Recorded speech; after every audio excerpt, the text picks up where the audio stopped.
పరిశుద్ధాత్ముడు వలన మీరు పొందిన అభిషేకం. 27 వచనంలో ఏమంటున్నాడు? పరిశుద్ధాత్ముడు వలన మీరు పొందిన అభిషేకం. మరలా నేను చెప్తున్నాను, అభిషేకం అభిషేకం అభిషేకం ఎవరికి వస్తుంది చెప్పండి. ఇది కొంచెం క్లారిటీ ఉండాలండి. అభిషేకం ఎవరికి వస్తుంది? అనాయింటింగ్ అంటున్నారుగా, అనాయింటింగ్ అని నిలవాయిల్లు అమ్మేస్తున్నారు, అనాయింటింగ్ అని. తైలాభిషేకం తైలాభిషేకం తైలాభిషేకం ఇవి అడుగుతుంటే నచ్చట్లేదు, ఎందుకంటే అలవాటు పడిపోయి ఉన్నారు ప్రజలు, అలవాటు పడిపోయి ఉన్నారు. మనమే దొంగ బతుకులు అంటారు ఈ అడిగితే. తైలాభిషేకం అంటున్నారు.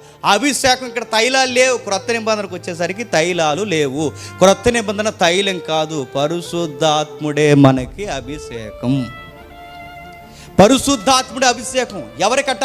అందరికీ, మీకు అందరికీ. అభిషేకం అందరికి ఉందా, కొందరికి ఉందా? చెప్పండి. పాంప్లెట్ మీద ఏమైనా వేస్తున్నారు చెప్పండి. అందరికి లేదు అభిషేకం. చెప్పండి, ఎవరికి అభిషేకం? కొందరికి. ఇదిగో ఈరోజు ఇక్కడికి ఈ ఏరియాకి ఎవరు వస్తున్నారంటే అభిషేకం పొందిన చెప్పండి బోధకుడు వస్తున్నాడు. మనం అందరం ఎవరు చెప్పండి? ఆయన దృష్టిలో మనం అందరం ఎవరు? అభిషేకం లేని వాళ్ళు. ఆయన ఎవరు? అభిషేకం ఉన్నాడు. ఎక్కడి నుంచి వస్తాడు? బెంగళూరు నుంచి వస్తాడు, ఫారెన్ నుంచి వస్తాడు.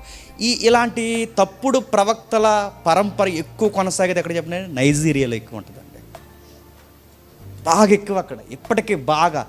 వాళ్ళ కొన్ని వీడియోస్ మీరు చూస్తే మతిపోద్దు. వాళ్ళ మిరాకిల్స్ చుట్టే తిరిగితే వాళ్ళ బోధలని నైజీరియన్స్ అందరూ, వాళ్ళందరూ చూడండి అభిషేకం అభిషేకం ఎక్కువ పాంప్లెట్ల మీద ఉంటుంది. అభిషేక బోధకుడు అభిషేక బోధకుడు. అభిషేకం అనగానే ఏమంటున్నారు? ఆయన ప్రత్యేకమైన అభిషేకం ఉన్నవాడు అభిషేక బోధకుడు అనగానే ఆ అభిషేక బోధకుడు వచ్చి ఇలాగ అంటున్నాడండి, ఇలాగా అంతే, అలా పడిపోతున్నాడు. పడు అన్నాడు. ఆవిడ ఎవరు అంటుంది? నేను పన్ను ఇలాంటి ఎలా చూశాను నేను అంటుంది ఆవిడ. చూసారా వీడియో అది? నేను పన్ను పో, నీలాంటి జిమ్మిక్కు నేను చాలా చూసాను, నన్ను పడదంట. పడు పడు పడు అంటున్నాడు ఆయన. తోసి పడకపోతే ఇంకా వాలంటీర్లు గెంటీలో ఉన్నారు. పడు, ఎవరు నువ్వు అని అడిగితే ఎంత సిగ్గుమాలిన మాట చూడండి. ఎవరు నువ్వు అంటే దొరగమ్మనే అందే. దొరగమ్మ ఏంటి అడుగుతున్నాను, ఆవిడెవరు? ఇవన్నీ మనం ఎడకరం చేయడం కాదు, కానీ ఎందుకు ఇలాంటివి అడుగుతున్నాను. అభిషేకం ఉందని చెప్తున్నా, ఇలా వాంటెడ్గా చేస్తారండి. మరి చెప్తున్నాను, వాంటెడ్గా. వాళ్ళకి తెలుసు, వాళ్ళకి కావాలని సంఘం ఎదుట అబద్ధాలు ఆడుతున్నారని. అభిషేకం ఉందని చెప్పుకున్న వాళ్ళకి తెలుసండి. మరి దుర్మార్గమైన పనులు ఎందుకు చేస్తున్నారు తెలుసా? వీళ్ళకి దేవుడు కాదు, వీళ్ళ డబ్బే, వీళ్ళ కడుపే వీళ్ళకి దేవుడు. అదే దేవుడు. ఆ డబ్బు కోసం ఎంత గడ్డైన తింటారు, ఆ డబ్బు కోసం ఎలాంటి మాటలైనా చేస్తారు, ఆ డబ్బు కోసం ఎలాంటి ఎక్స్ప్రెషన్ అయినా వాళ్ళు ఇస్తారు, నటిస్తారు, నటన విరగదీస్తుంటారు. అలాంటి మాటలే మాట్లాడుతున్నారు వాళ్ళు. మాట్లాడుతుంటున్నారు చూడండి, అభిషేకం. ఏం అభిషేకం అండి? క్రొత్త నిబంధనలో అందరికీ అభిషేకం ఉంది.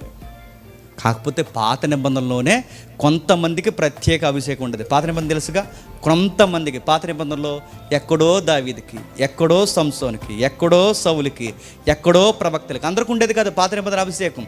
ఎక్కడో కొంతమందికి. క్రొత్త నిబంధనలో దేవుడిచ్చిన గొప్ప బహుమానం ఏంటో తెలుసా? సంఘానికి వచ్చిన ప్రతి ఒక్కరికి చెప్పండి ఉచితముగా పరిశుద్ధాత్మని అభిషేకంగా మనకి ఇచ్చేసాడు. ఇప్పుడు అందరికీ, సంఘంలో ఉన్న ప్రతి ఒక్కడికి పరిశుద్ధాత్ముడు బహుమానంగా అభిషేకంగా ఇవ్వబడ్డాడు. కనుక సంఘానికి వచ్చిన ఏ వ్యక్తికైనా దేవుడు ఏదో ఒక వరం ఇస్తాడు, వరం ఉంటుంది. ఆ వరం అనగానే మళ్ళీ మీరు ఎక్కడికి వెళ్ళిపోకండి, బయట ఎక్స్ప్రెస్ నేను చెప్పట్లేదు. ఏదో ఒక వరం ఉంటుంది. ఆ వరం ఉంటేనే ఆత్మతో మనం కనెక్ట్ అయ్యి ఉంటాం. ఇప్పుడు చెప్పండి, అభిషేకం అందరికి ఉంది. పరిశుద్ధాత్మ ఏం చేస్తాడో తెలుసా? ఆయనకుండే గొప్ప గుణం బోధ యందు నిలబడతాడు.